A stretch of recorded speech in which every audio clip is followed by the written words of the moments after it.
ये समस्त संसार पंच तत्वों अग्नि, जल, पृथ्वी, आकाश एवं वायु के संगम से निर्मित हुआ है। जिस प्रकार मनुष्य की देह का कोई भी एक अंग यदि अपना कार्य करना बंद कर दे तो उसकी सारी देह असंतुलित हो जाती है।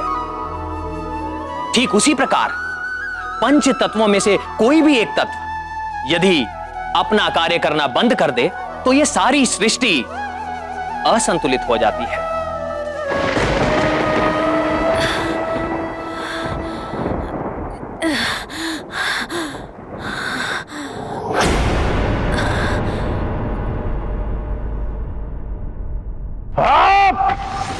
सब कुछ इतना विचित्र क्यों हो रहा है? पहले भूकंप और अब मशालें बुझ गई। कोई तो बहुत बड़ी घटना घट रही है सृष्टि में, अन्यथा इतनी उथल पुथल कैसे हो सकती है? लंकेश, कुछ तो विचित्र हो रहा है सृष्टि में, जिसके कारण श्वास लेना भी दुभर हो गया है। हाँ दशानन, ग्रहण के बाद से जैसा सब कुछ घट रहा है वैसा पहले कभी नहीं घटा। मुझे भी श्वास लेने में कठिनाई हो रही है। किंतु क्यों? यह समय धरती पे प्रलय।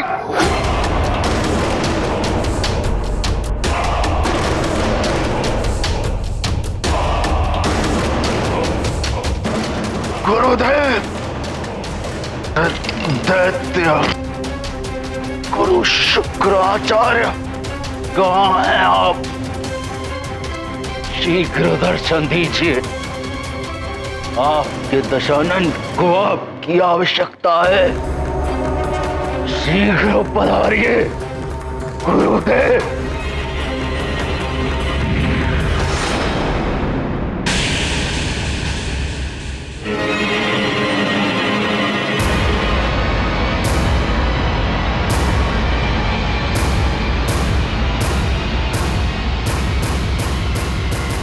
गुरुदेव, ये क्या हो रहा है? पूरी सृष्टि में ये क्या उथल पुथल मची हुई है? श्वास लेने में भी असहज हो रहा है। लंकेश, आप अपने इस आनंदोत्सव में इतने डूबे हुए हैं कि आपको तो कुछ और दिखाई नहीं दे रहा है। अपने नेत्र सदैव खुले रखें लंकेश। उचित कह रहे हैं आप गुरुदेव, परंतु दशानन पूछ रहे हैं कि हो क्या रहा है?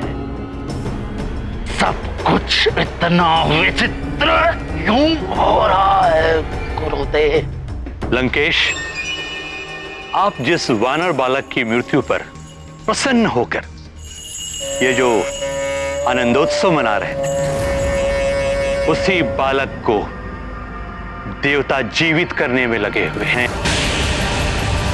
प्रकृति का विधान और सृष्टि का भविष्य दोनों आपस में टकरा रहे हैं लंकेश, और यही इसका परिणाम है कि इतनी उथल पुथल मची हुई है।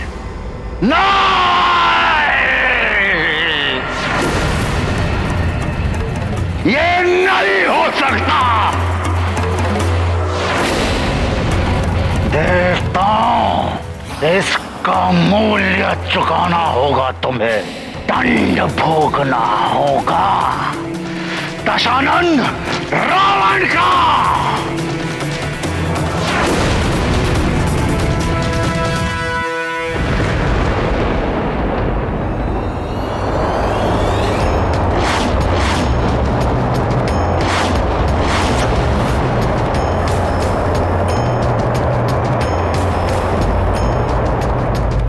नहीं, ये नहीं हो सकता। अवश्य ही ये वायुदेव का कार्य है। वायुदेव, आप ऐसा नहीं कर सकते। नारायण नारायण, उन्होंने तो ऐसा कर दिया है इंद्रदेव। उन्होंने अपने सारे मरुद संसार से वापस बुला लिए। देख लीजिए अपने नेत्रों से, संसार भर में कैसी त्राही त्राही मची हुई है। प्राण वायु समाप्त हो रही है संसार। पशु पक्षी नहीं, मनुष्य भी अचेत हो रहे हैं। वनस्पति सूख रही है। और यही नहीं, अपने देवताओं की दशा ही देख लीजिए।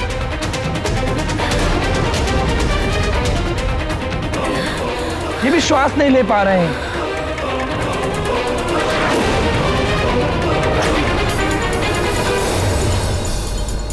ये सब आपके कारण हो रहा है देवराज। अभी भी समय है, मारुति को जीवन दान दे दीजिए, अन्यथा बड़ा अनर्थ हो जाएगा। होने दीजिए अनर्थ देवर्षि। देवराज इंद्र का न्याय अडिग है। कुछ भी हो जाए, यह निर्णय नहीं पलट सकता। देवराज, अपना हट त्याग दीजिए। सब कुछ नष्ट हो जाएगा। देवराज, सृष्टि को बचा लीजिए।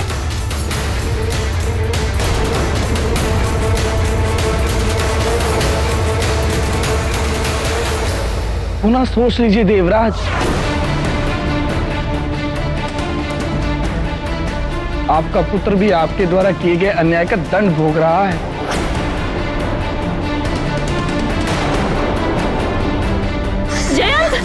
जयंत, जयंत मेरे पुत्र, संभालो स्वयं को।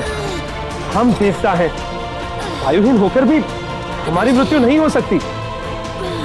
अमृत पान किया है हमने, ये देह ना रहे तब भी हम जीवित रहेंगे। हम सब अमर हैं। इस स्थिति का साहस के साथ सामना करो पुत्र, तुम्हें कुछ नहीं होगा। आपका ये अभिमान अनर्थ का कारण ना बन जाए देवराज। देवराज होने के अभिमान में इंद्रदेव ने वायु की उपेक्षा की। परिणाम स्वरूप वायुदेव ने अपने सभी मरुतों को बुलाकर यह सिद्ध कर दिया कि वायु के बिना इंद्रदेव ये संसार नहीं चला सकते। इस संसार में कोई भी तुच्छ नहीं है, सब अपने अपने स्थान पर संपूर्ण है। इसीलिए हमें अपने पद, ऐश्वर्य और समृद्धि के अभिमान में आकर किसी को तुच्छ नहीं समझना चाहिए और ना ही किसी की उपेक्षा करनी चाहिए। मैं भी देखता हूं इंद्रदेव, कैसे बचाएंगे आप इस सृष्टि को। अब तो आपको भी आभास हो जाना चाहिए कि यह सब कुछ आपके ही अहंकार का परिणाम है।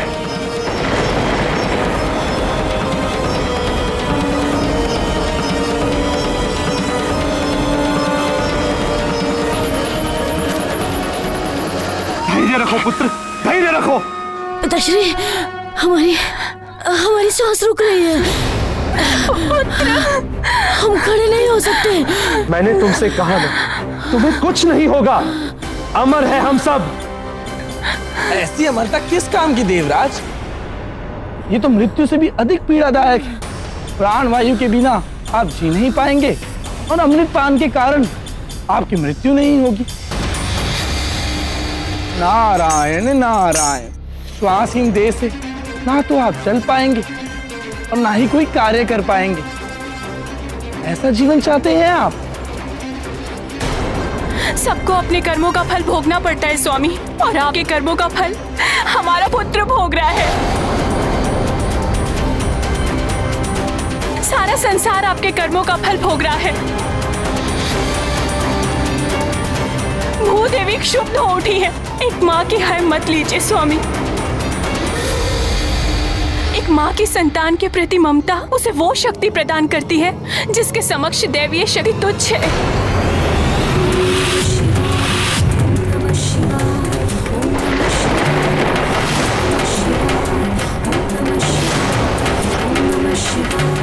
मातृत्व शक्ति को पहचानिए स्वामी, मान जाइए, ये विनाश होने से रोक दीजिए।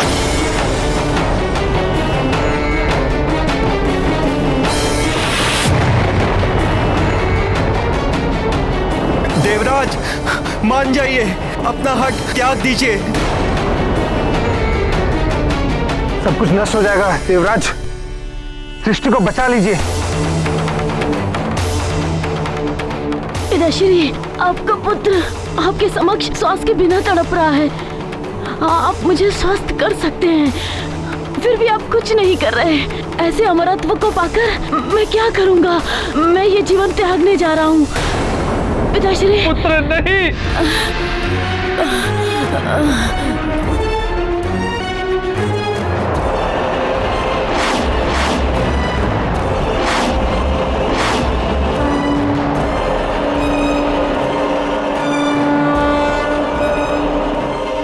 मात्र अपने नियमों का पालन कराना आपका धर्म नहीं है स्वामी।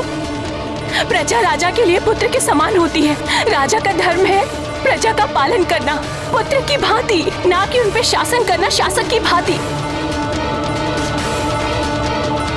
और उन सहस्त्र प्राणियों के बारे में सोचिए, उन्होंने तो कोई आपका नियम भी नहीं तोड़ा, किंतु इस विनाश लीला के कारण वे सब भी असमय ही काल के गाल में समा जाएंगे।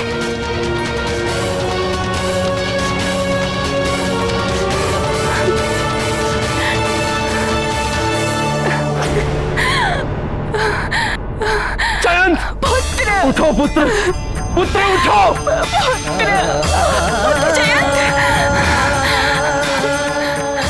प्राण वायु के बिना प्राण भी शक्तिहीन हो जाते हैं देवराज।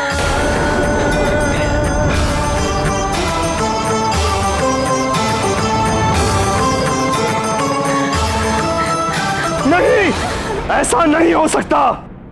मैं ऐसा नहीं होने दूंगा।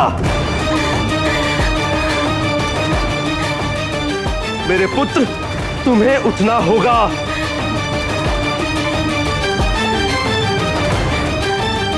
तुम्हें उठना ही होगा।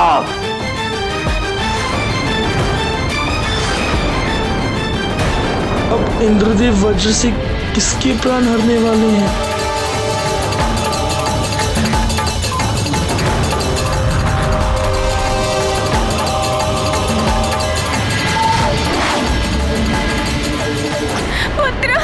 पुत्र उठो, पुत्र।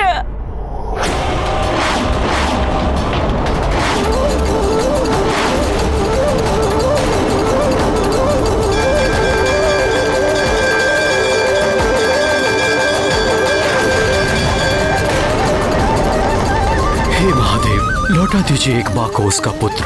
मारुति को पुनः हमारे पास भेज दीजिए। कृपा कीजिए प्रभु।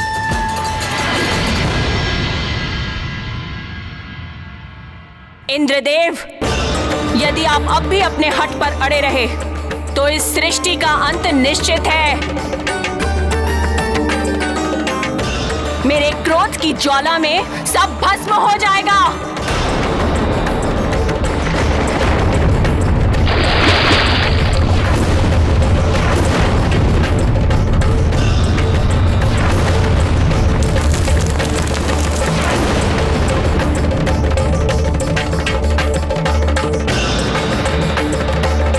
तो भूदेवी के कारण ये सब हो रहा है।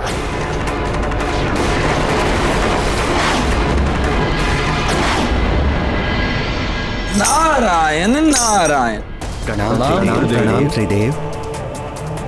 आप ही कुछ कीजिए देवेश्वर। इंद्रदेव का हट सृष्टि को विनाश की सीमा पर ले आया है। कुछ कीजिए त्रिदेव, अन्यथा सृष्टि का अंत हो जाएगा। भूदेवी, ये क्या कर रही हैं आप? अपना ये कोप शांत कीजिए। आदेश है ये मेरा। देवराज, आप मुझे आदेश देने का अधिकार खो चुके हैं। आप चाहे तो मुझे भस्म कर सकते हैं, किंतु भूदेवी, संसार नष्ट हो रहा है। हाँ तो क्या हुआ? आपका स्वर्गलोक तो सुरक्षित है, आपका परिवार, आपका पुत्र सब सुरक्षित है। मेरा पुत्र भी अंतिम सांसें ले रहा है। अच्छा, तो आपके पुत्र की व्यथा आपको यहाँ खींच लाई है। अरे मारुति भी तो किसी का पुत्र है, उसकी वेदना आपको दिखाई नहीं दी? देवराज, आपका ये वज्र एक महाघातक अस्त्र है। उसका प्रहार करने से पूर्व आपको भली भांति सोच विचार कर लेना चाहिए था। आपने उस बालक मारुति पर प्रहार किया जिसका जन्म राक्षसों के संहार और पृथ्वी के उद्धार में श्री राम की सहायता के लिए हुआ है। इतना घृणित कार्य करते हुए आपने तनिक भी नहीं सोचा? वज्र प्रहार करते हुए आपके हाथ में कंपन नहीं हुआ?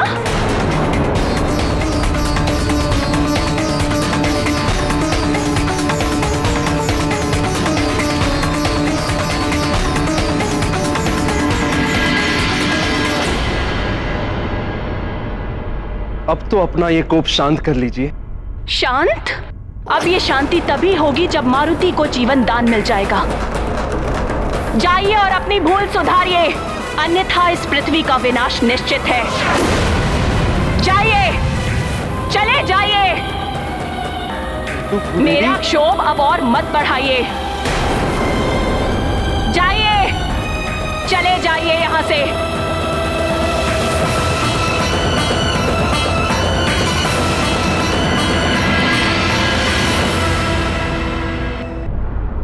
हे जगत जननी माता पार्वती, माता लक्ष्मी, माता सरस्वती, मेरा पुत्र जयंत जीवन के लिए तड़प रहा है।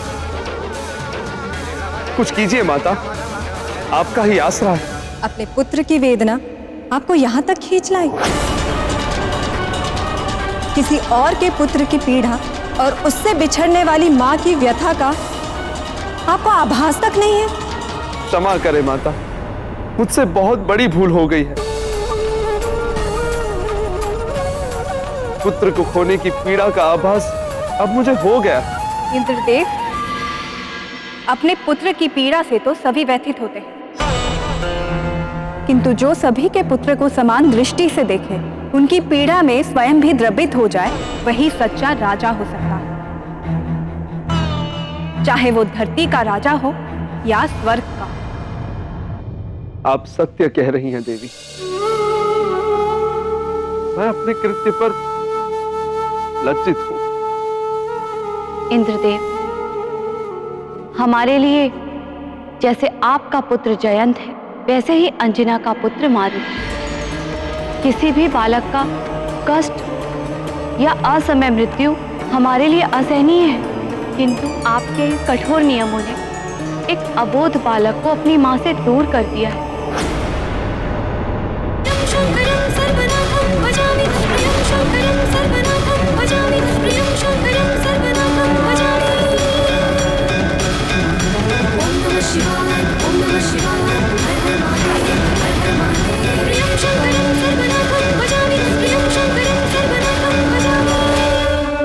उस मां की करुणामयी गुहार ने समस्त मातृत्व शक्ति को संतप्त कर दिया है।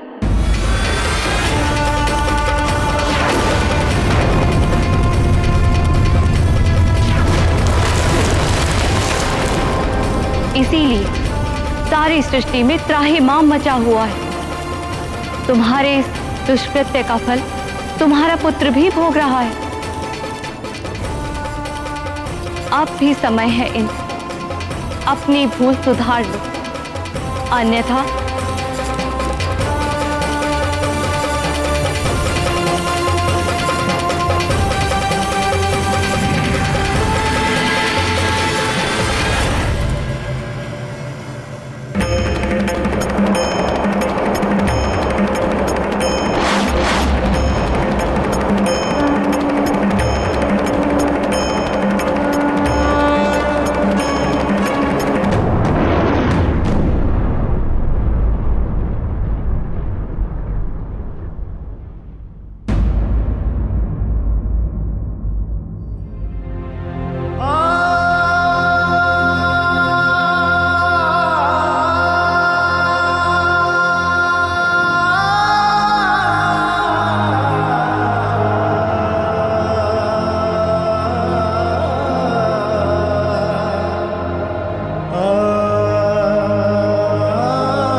महादेव, क्षमा प्रार्थना के साथ निवेदन कर रहा हूं कि समस्त प्रयास करने के पश्चात भी आपके अंश को जीवन दान ना दिला सका, मारुति की मां को दिया हुआ वचन ना निभा सका, इसीलिए मैं योगा अग्नि में जलकर स्वयं को समाप्त कर लूंगा और साथ ही मेरे समस्त मरुदगण भी भस्म हो जाएंगे, भस्म हो जाएंगे, भस्म हो जाएंगे।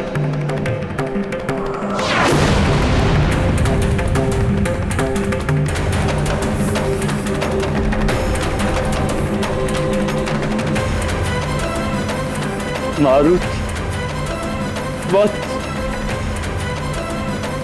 क्षमा कर देना मुझे पुत्र।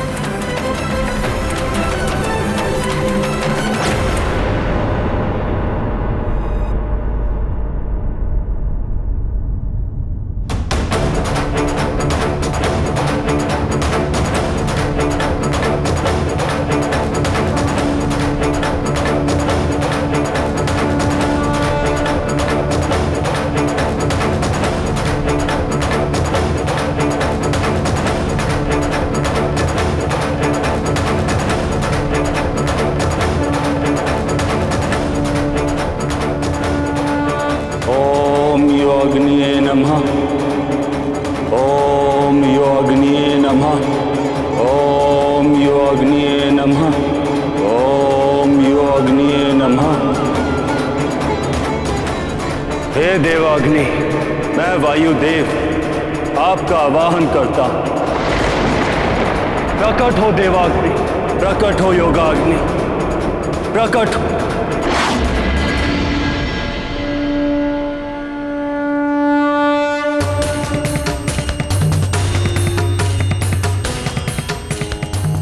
जो अपना वचन नहीं निभा पाए उसका जीवन व्यर्थ है। मैं भी अपना दिया हुआ वचन नहीं निभा पाया, असफल हो गया मैं।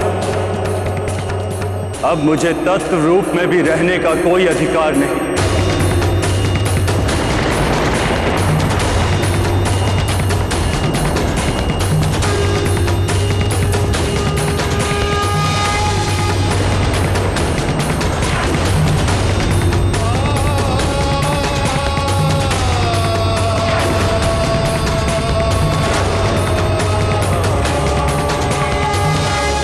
देव से मारुति को जीवन दान ना मिलने पर वायुदेव दुखी होकर अपने सभी मरुतों का आह्वान करते हैं। वहीं दूसरी ओर इंद्रलोक में देवी इंद्राणी भी मारुति के जीवन दान के लिए देवराज इंद्र को समझाने का प्रयास करती हैं।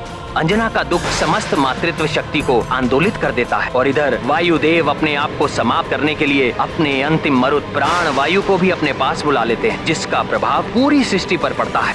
अब आगे ये समस्त संसार पंच तत्वों अग्नि, जल, पृथ्वी, आकाश एवं वायु के संगम से निर्मित हुआ है। जिस प्रकार मनुष्य की देह का कोई भी एक अंग यदि अपना कार्य करना बंद कर दे तो उसकी सारी देह असंतुलित हो जाती है, ठीक उसी प्रकार पंच तत्वों में से कोई भी एक तत्व यदि अपना कार्य करना बंद कर दे तो यह सारी सृष्टि असंतुलित हो जाती है।